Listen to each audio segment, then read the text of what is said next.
Hello dear friends, welcome to doctor Jani's academy of commerce and management. आज के lecture के अंदर हम कॉर्पोरेट सोशल रिस्पॉन्सिबिलिटी के ऊपर डिस्कशन करने वाले हैं। इसके अंदर हम इसका बेसिक कंसेप्ट और कॉर्पोरेट सोशल रिस्पॉन्सिबिलिटी के दो मॉडल्स हम डिस्कस करने वाले हैं।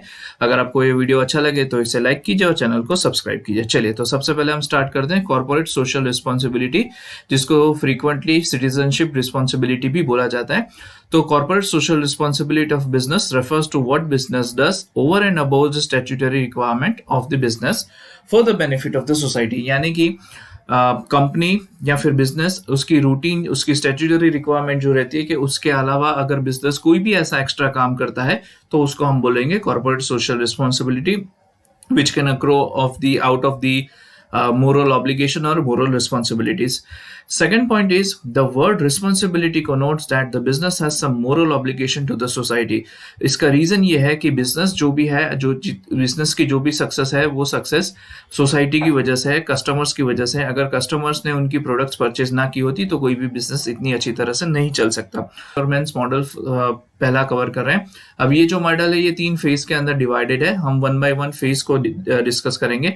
फर्स्ट फेज ऐसा है जहां पे कॉर्पोरेट के टॉप मैनेजर्स होते हैं, वो एक्सिस्टिंग सोशल प्रॉब्लम को लर्न करते हैं, सीखते हैं कि हाँ, मेरे कंपनी की कुछ पॉलिसीज की वजह से या फिर कंपनी के कुछ काम की वजह से सोसाइटी में या कहीं पे कुछ प्रॉब्लम चल रहा है। हालांकि ये स्टेज ऐसा होता है जहाँ पे कोई भी फोर्स नहीं होता कंपनी को, और इवन कंपनी को कोई बॉदर भी नहीं करता इस पर्टिकुलर सिचुएशन के अंदर।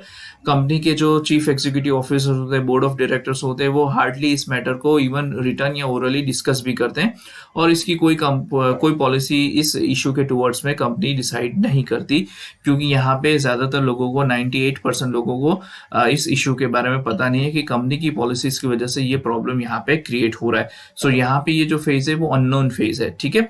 सेकंड फेज ऐसा है जहाँ पे company hires a specialist staff or engage external consultants to study the problem and suggest a way dealing up with it.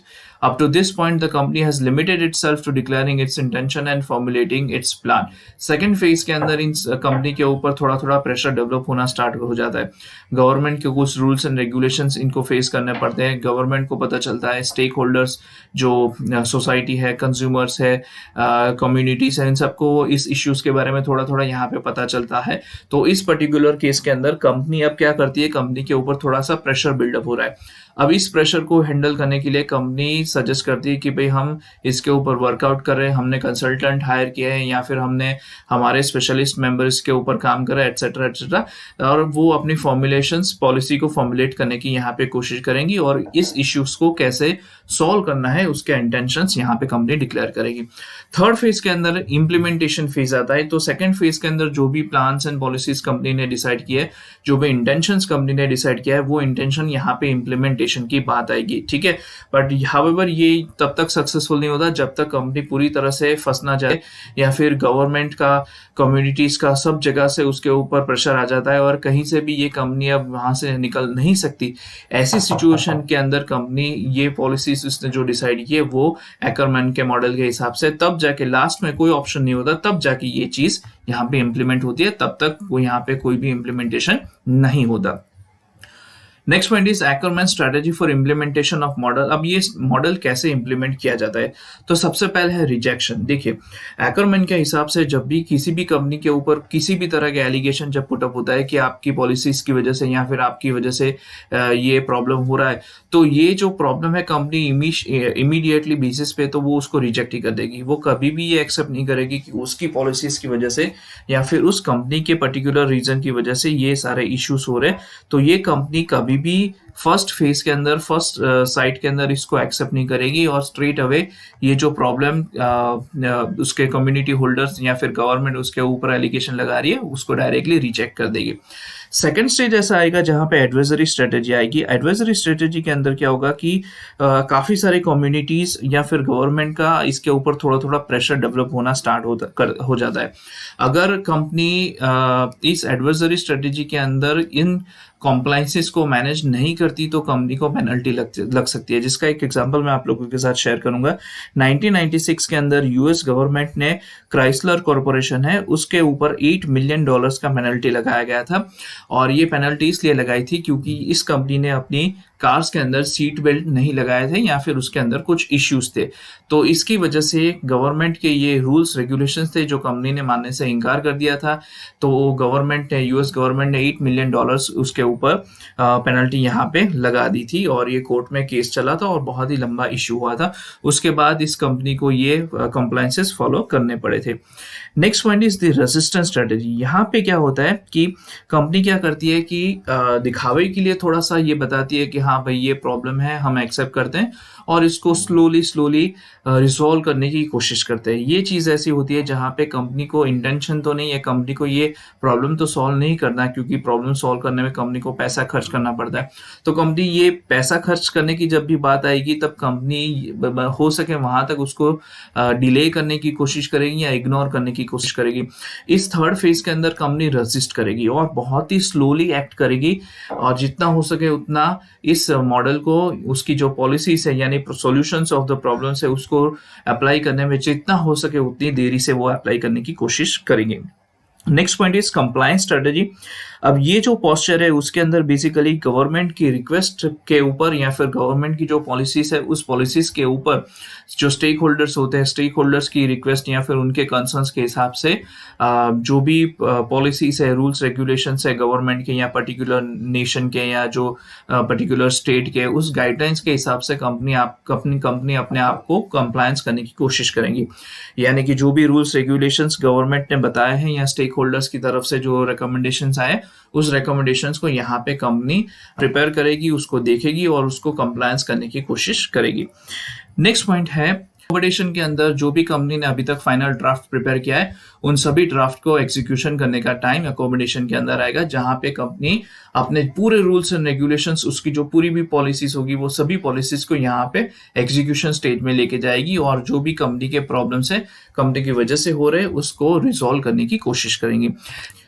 Next point is proration. ये एक ऐसा स्टेज है जहां पे कंपनी फ्यूचर के अंदर जो भी पोटेंशियल उसके स्टेक होल्डर्स है उनकी तरफ से इस तरह के इश्यूज वापस ना आए उसके लिए वो एडवांस में प्रिपरेशन करती है। यानी कि कंपनी अपने एग्जिस्टिंग एक्सपीरियंस से आगे इस तरह के इश्यूज क्रिएट ना हो जिससे कंपनी की रेपुटेशन पे गवर्नमेंट के कुछ इश्यूज उसके सामने फेस ना करने पड़े, इसके लिए उसके ऊपर वो एडवांस में प्रिपरेशन कर लेती है। Point is Carroll's 4-part responsibility model. अब ये कैरोल ने एक रिस्पॉन्सिबिलिटी मॉडल 4 स्टेप के अंदर हमें डिवाइड करके दिया है। हम सभी पॉइंट्स को 1 by 1 कवर करेंगे। ओके, तो हम सबसे पहले डिस्कस करते हैं इकोनॉमिक रिस्पॉन्सिबिलिटी। इकोनॉमिक रिस्पॉन्सिबिलिटी के अंदर बिजनेस के कुछ एस्पेक्ट्स कवर होते हैं जैसे कि return on investment for shareholders, fair employ salaries, quality of product supplied to the customer at fair price and all the things which are required by the society itself. So यहाँ पे ये पूरी चीज़ों का यहाँ पे हम inclusion करते हैं। लीगल रिस्पॉन्सिबिलिटी के अंदर क्या होता है कि कंपनी जिस पर्टिकुलर स्टेट में ट्रांजैक्शन कर रही है उस स्टेट के कुछ रूल्स एंड रेगुलेशंस होते हैं, रिस्पॉन्सिबिलिटी होती है, लेजिस्लेशंस होते हैं, इन सभी को फॉलो करना इस कंपनी का काम है। जिसका बेस्ट एग्जांपल आप देख सकते हैं कि कॉर्पोरेट सोशल रिस्पॉन्सिबिलिटी, तो कंपनीज एक्ट है 2013, उसके अंदर एक स्पेशल अमेंडमेंट है जिसके अंदर ये मेंशन किया है कि जो भी कंपनीज है वो कंपनी अपने नेट प्रॉफिट का 2% उनको कंपलसरी CSR एक्टिविटीज में देना है। तो ये रूल्स है, ठीक है, ये सभी को फॉलो करना है। अगर आप फॉलो नहीं करते तो आप लीगल कॉन्सिक्वेंसेस इसके फेस करने को हो सकते हैं आपको। नेक्स्ट पॉइंट है एथिकल रिस्पॉन्सिबिलिटी। एथिकल रिस्पॉन्सिबिलिटीज में बेसिकली इन दोनों रिस्पॉन्सिबिलिटीज के अलावा जो भी रिस्पॉन्सिबिलिटीज बाकी रहती है वो सभी इसके अंदर आती है। Take the best example ethical responsibility. Ethical का बेसिकली मतलब क्या होता है, what is right and what is wrong. So you can say it's a moral responsibility. तो यहाँ पे कंपनी डिसाइड करेगी कि जो भी पॉलिसीज कंपनी अडॉप्ट करी है वो राइट है या रॉन्ग है in the eyes of the society, ठीक है। Next point is philanthropic responsibility. यहाँ पे कंपनी क्या करती है, it involves the corporation's willingness to enhance the quality of living for the stakeholders, ठीक है, जिसके अंदर कंपनी के एम्प्लॉयज आ सकते हैं, कम्युनिटी आ सकती है, सोसाइटी, गवर्नमेंट, ये सभी जो लोग हैं वो सभी लोगों के लिए कंपनी अपनी एक स्पेशल रिस्पॉन्सिबिलिटी, उनके स्टैंडर्ड ऑफ लिविंग को इंक्रीज करने के लिए एक स्पेशल रिस्पॉन्सिबिलिटी फुलफिल करती है जिसको हम बोलेंगे फिलैंथ्रोपिक रिस्पॉन्सिबिलिटीज, ठीक है।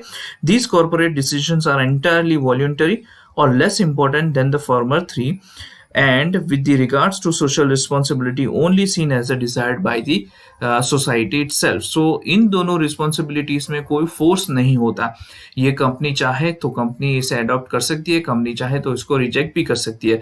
बट कैरोल्स के मॉडल के अंदर उन्होंने स्पेसिफिकली बताया है कि जो भी कंपनी ये चारों चार स्टेप्स को अच्छी तरह से निभाती है वो कंपनी बहुत ही सक्सेसफुली होती है। इनफैक्ट एक इन्फॉर्मेशन मैं आप लोगों के साथ शेयर करना चाहूंगा, around 95% of the Fortune 500 companies are having the ethical and philanthropic responsibility. चाहे वो माइक्रोसॉफ्ट के बिल गेट्स और मेलिंडा गेट्स फाउंडेशन जो है वो आप पकड़ लीजिए, रतन टाटा के टाटा फाउंडेशन पकड़ लीजिए, टाटा सन्स एंड फाउंडेशन वो पूरा है। तो वो पूरा सभी ये जो कंपनीज है ये सभी कंपनीज अपनी ethical as well as philanthropic responsibility fulfil करते हैं, इसीलिए ये कंपनीज बहुत ही सक्सेसफुल है और वर्ल्ड के टॉप 500 कंपनीज के अंदर आती है। अब हम आगे का जो मॉडल देख रहे हैं वो है इम्प्लीमेंटेशन ऑफ कैरल्स मॉडल। अब कैरल के हिसाब से सबसे पहले एक एमएनसी आती है जो है अमोरल एमएनसी। ये कंपनी ऐसी कंपनी होती है जिसको कंपनी की सोशल रिस्पॉन्सिबिलिटीज से कोई लेना देना नहीं होता। इनका मानना ये होता है कि कुछ भी करो आप, कंपनी का प्रॉफिट होना चाहिए। So you have to earn the profit at any cost, चाहे लोगों का नुकसान हो रहा है, गवर्नमेंट का नुकसान हो रहा है, सोशल इम्बैलेंस, इकोलॉजिकल इम्बैलेंस हो रहा है, कुछ भी हो रहा है, पोल्यूशन हो रहा है, company has nothing to do with it. बस कुछ ना कुछ करके, कुछ भी करके पैसा कमाना है, प्रॉफिट अर्न करना है, that is the most important function to do it. So that is the amoral MNC, जिसका कोई मोरल नहीं होता। Next is legalistic MNC. ये कंपनी ऐसी होती है जहां जो अमोरल कंपनी से एक स्टेप ऊपर होती है, यानी कि एक स्टेप अच्छी होती है। ये कंपनी ऐसा सोचती है कि भाई अगर ये लीगल है तो ये करना है, लीगल नहीं है तो मत करो। अगर रूल्स एंड रेगुलेशंस में हमें स्पेसिफिकली दिया है कि ये आपको फॉलो करना है तो हम करेंगे, अदरवाइज नहीं करेंगे। बट इनकी मोरल रिस्पॉन्सिबिलिटी कुछ भी नहीं होती। Third, responsive MNC. ये एमएनसी ऐसी होती है which it does not act solely in regards to legal requirement but growing balance between profit and ethics। ठीक है, जहां पे growing concern for the corporate stakeholders that is other than owners culture start to embrace the responsible citizen attitude। जहां पे company एक responsive citizen के हिसाब से वर्क करती है, तो जहां जहां पे कंपनी को ऐसा लगता है कि यहाँ पे हम कुछ मदद कर सकते हैं या फिर हमारे कुछ मदद से कंट्री को या लोगों को कुछ हेल्प मिल सकती है, तो वहां पे ये कंपनी बेझिझक अपना काम करती है, ये एक रिस्पॉन्सिव मोड पे आ जाती है।